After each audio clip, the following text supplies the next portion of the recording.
Hello and welcome to the latest episode of Growing with Kyle, aka Do You Seed? Also, I seed you. So today we're going to be going over how to work with the seedling desert rose plants. I want to kind of go over how to repot it. Most of the time, if they're delivered, they're going to be bare root. So how to plant the root so that way we can produce what's known as nebari. Nebari is a bonsai term for root base. So I love the desert roses. They're very easy to work with. It doesn't take much time to develop really cool, intricate root mass, and they're just a pleasure. And since here in Florida, they're excellent. You really don't have to worry too much about drought. Just kind of mold and caterpillars. That's about it. So let's get cracking. So I brought two with me here to kind of go the most common style. Sometimes they'll already come with a little bit of movement going in their root base, and sometimes they're just going to become standing straight up. Now these ones are actually very beneficial. Once they get a little bit more leaf coming out, you can top them, and that will cause them to bush out. Now as you work with the desert roses, you are going to prune them. That's a good opportunity to take the cuttings and root them. But the good thing about using a seedling over a cutting is it's a lot easier to develop said root base. Because you're going to try to go from this to getting it to grow into this size. See where I talked about cutting? That is actually just a tree wound dressing. That's not any discoloration of the plant. I spray that on to keep, like mold and other things from getting into the plant because they are susceptible to a root rot or a base rot. And then from there, you're free to style them when you decide to get to the bonsai stage, and you'll have excellent root mass. This one kind of looks like a snail. What I'm going to try to do with it when I work on it later is uproot this and kind of turn it so you get more of a snail, and then the root base can be behind it as a shell. It's a very interesting technique. We'll cover that another day. And then finally, when you really get to the exposed root mass here, you know what, let me put it on the Lazy Susan here. Sorry, my place is a mess. Now, I like to do plantscapes where I plant multiple trees together.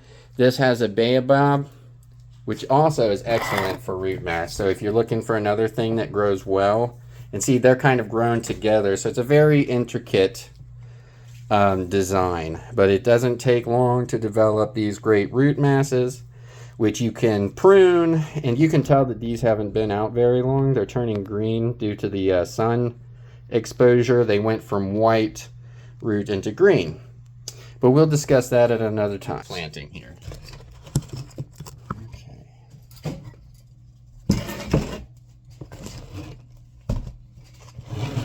Okay. Lazy Susan over here. So then what you want to do is take the container you're going to sow it in. This allows it to develop more, get more size, develop more root, develop more branching. And you can actually leave it in this for a year or two. I wouldn't get too excited. Now, if you're really trying to develop that root mass quick, you can, I don't want to say repot, I just like to call it resoiling or restyling the plant. Because I do say try to use the same container for the plant for a long time. Just helps develop the plant a little easier.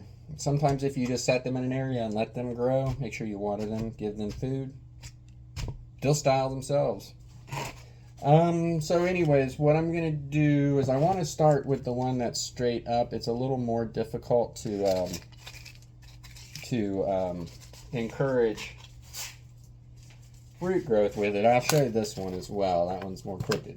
But so remove your plant, and now look at all this root mass here.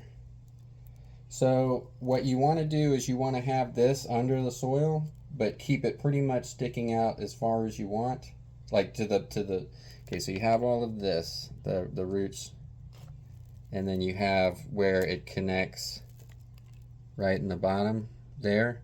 So that's where we want to put it up to the soil, okay? So you can also style them.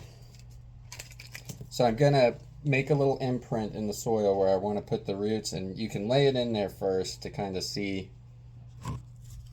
what you're doing. So see, I have the imprint in the soil. Take the roots and lay them down.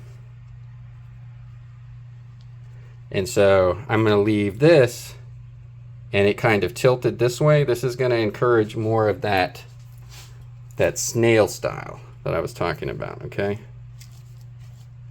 And so cover up the soil. Make sure your soil is damp.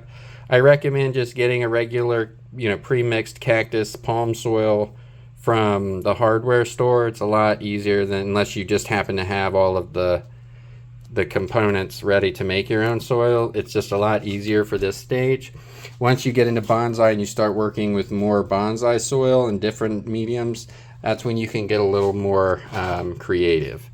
So the other one here this one's got that cool movement already. So I'm gonna go ahead and get it out of the container here. Clear out some of that stuff.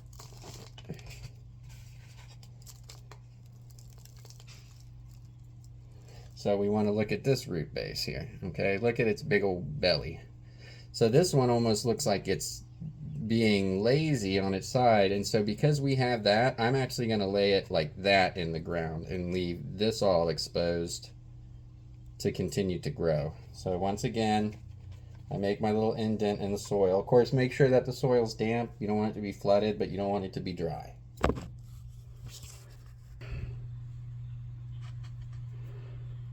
So get the smaller roots down into the ground. And the cool thing about desert rose is you can just kind of almost lay it on top of the soil and the roots will find their way into the ground. But so this one, I just styled it all the way up to here, but nothing else is in the ground. See, it's underneath. You can take a little rock. This is cool. I'm going to take this little rock here and I'm going to use it to prop up the plant to kind of help give it more support. Okay, so there you go. That's all you need to do. You can just set this outside in an area. I recommend, not giving them sun all day, maybe giving them half a day sun, half a day in the light. Once they develop, you can start putting them more and more out into the light, but I do find that the best way to let them grow is just in a little bit of shade. Well, thank you for joining us on this episode of Growing with Kyle, and I'll see you later.